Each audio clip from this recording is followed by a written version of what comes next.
Hi, and welcome to Studio SN. My name is Sara Naumann, and today I'm going to show you a fun cracked glass embossing technique. Today we're headed into the kitchen for a fun and easy cracked glass embossing technique. And we're just using the freezer, so there's no cooking required today. But the result we're going for is something like this focal piece you see on here. It's thick and it's shiny, but I think as I'm moving this, you can see the delicate cracks here on this piece. Well, this is because I've got layers and layers of clear embossing powder, which have then been popped into the freezer, and then when I remove them, bent gently to create these beautiful cracks. It's a super easy technique to do. So let's take a look. Now the first thing I want to do is prepare the background for my piece here. So I'm going to move aside my card and I'm going to bring in a piece of scrap paper and also a piece of plain white matte cardstock. And I'm going to do some painting and stamping on here. Now the paints I'm working with, I'm going to be working with 3 of them, all from PaperArtsy, their fresco finish line. I'm going to be working with Moonlight, Eggplant, and Spanish Mulberry. So the first one I'm going to use is the Moonlight. And I'm going to just squeeze a little bit here onto my craft sheet. And then I'm going to take my trusty brayer, and you guys have seen me do this technique a lot, and just brayer the background of my piece of white cardstock. Now this is just simply to knock back some of the white on my background and to give me something a little bit more colorful to work with. So I'll move this aside and you can see how beautiful that moonlight color is on there. So I didn't cover the entire piece, just hints on there. Then I just need to let this dry and I can stamp on it. Of course, I already have a piece that is dry, so I'll move the wet one aside and bring in my dry piece and I can do my stamping. So the stamps that I'm working with, also from PaperArtsy, and this is the HP 1203 set, and I'm going to use this big, beautiful butterfly on here. So the stamp is a red rubber easy cling stamp, so you can see it just pops right onto my clear acrylic block. And I'm going to be stamping this with Eggplant. So for this process, I'll just squeeze a little bit into my repurposed palette here. It's a plastic lid I saved from the recycling bin. I'm using a little piece of Cut and Dry, and this is from Ranger. Really nice little foamy piece that you can use to apply paint onto your stamp. And it just makes it such a cleaner and easier process. So I've loaded it with a bit of that Eggplant, and then I'll just tap it directly onto the stamp, making sure to cover it completely. And then I'll scoot that aside and bring this in here and simply press. And then I have my butterfly on here. Now, when you're using paint on your stamps, you want to be sure to clean it off as quickly as possible. So I'm just going to dab off that excess paint and then I'll clean it really well when I'm done filming. So you don't want that paint to dry on your stamps. Now, after I've got this on here, of course, I do need to let this dry as well and do my punching. So I have a piece, of course, that's done already. Save us some time. So it's dry, and I went ahead and punched this out. And this is using a 3.5-inch oval punch. So then I can paint in my image. And with this, I'm going to use the Spanish Mulberry. I'm going to use a watery wash of that Spanish Mulberry. So I'm going to squeeze in a little bit of the paint, add some water in here, and I'll just use a plain, regular, fine tip paintbrush to apply that watery wash in here. So I still want to get some of that beautiful purple showing and some of the detail, which I want it to be a little bit more of a transparent wash on here. And so I'll just quickly paint this in. Of course, the more water you use, you're going to have a more transparent or translucent effect with your paint. So you can kind of experiment and play with that. Of course, you can always add more paint on there as well and give a really pretty variegated look. So just color this in here, and then of course need to let that dry as well. So I'm just going to quickly give it a bit of a shot with my heat tool. That's just going to speed up the drying time and make sure that we have completely dry paint before we move on to the next step. And the next step is going to be doing our heat embossing. So I think that's pretty much dry on there. And then we can talk about the heat embossing process. So for this, you're going to need a couple of other tools. Of course, you will need to have your clear embossing ink, and I'm using the Versamark Watermark stamp pad. Whatever embossing ink you have on hand is going to work just fine. And you also need some embossing powder. Now this is from WOW Embossing Powder, and this is the Clear Gloss Ultra High.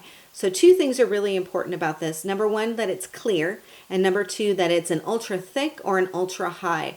If you look at the granules in the jar itself, you'll notice that in comparison to other embossing powders, and this is much chunkier, and that's going to help us to get a lot of coverage more quickly. So what I'll do now is have a piece of folded scrap paper on hand, because I'm going to do my excess embossing powder in there, and then just a piece that I can do my inking onto. So I'll take my embossing ink pad and I'm going to press this all over my stamped painted embellishment. So I've got that completely covered. Then what I'll do is quickly open this up and sprinkle on my clear gloss all over the entire piece. I'm going to tap off some of the excess there and then move this out of the way, and then I'm going to heat set this. So you can notice that the granules being so thick on there are really giving a bit of dimension already. And then I'm going to heat set this. I'm working onto a craft sheet, which is going to be really important because this does get very, very hot and you are coating the entire piece. So do place it down. Don't try and hold this while you're doing it, your heat setting. And after you've got it completely heat set, do let it sit a moment to cool. So I think you can see as I'm melting this embossing powder how it's getting to be really shiny and glossy. So just make sure that I've got all of it completely done. And then I'm going to let this set aside. I am going to be really careful not to touch it with my hands because that molten embossing powder is super duper hot.